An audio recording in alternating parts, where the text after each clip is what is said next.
মঙ্গলবার সকালে কুয়াশায় ঢাকলো জলপাইগুড়ি জেলার বিভিন্ন এলাকা। সোমবার রাত থেকেই জলপাইগুড়ি জেলার বিভিন্ন জায়গায় কুয়াশায় ভরে যায় জাতীয় সড়ক থেকে শহর এলাকা থেকে গ্রাম্য এলাকাও। ঘন কুয়াশায় আচ্ছন্ন হয়ে পড়ল গোটা জলপাইগুড়ি জেলার ময়নাগুড়ি, ধূপগুড়ি, লাটাগুড়ি সহ জেলার অন্যান্য জায়গা। সঙ্গে হাড় কাঁপানো ঠান্ডাও রয়েছে।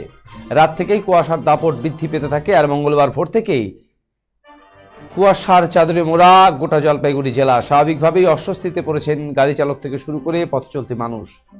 গাড়ির লাইট জ্বালিয়েই যেতে হচ্ছে চালকদের। দুর্ঘটনার আশঙ্কা থেকে যাচ্ছে। সকাল থেকেই বিভিন্ন চায়ের দোকানগুলিতে লক্ষ্য করা যাচ্ছে চা প্রেমীদের গরম চায়ে চুমুক দেওয়ার ভিড়। অনেককেই দেখা যায় আগুন লাগিয়ে শীত থেকে রক্ষা পেতে আগুন পোহাতে।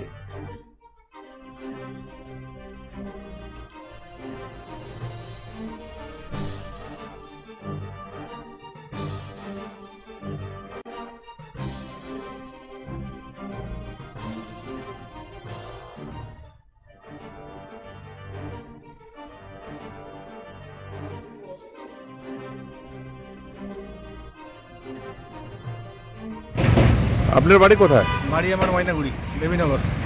বললাম যে আজকে সকাল থেকে কিরকম কুয়াশা? কুয়াশা, প্রচণ্ড কুয়াশা। আপনি তো গাড়ি চালিয়ে আসছেন, রাস্তায় কিছু দেখা যাচ্ছে? রাস্তায় কিছুই দেখা যাচ্ছিল না। ঠান্ডা ঠান্ডা পড়ছে। হ্যাঁ, কুয়াশা কেমন আজকে?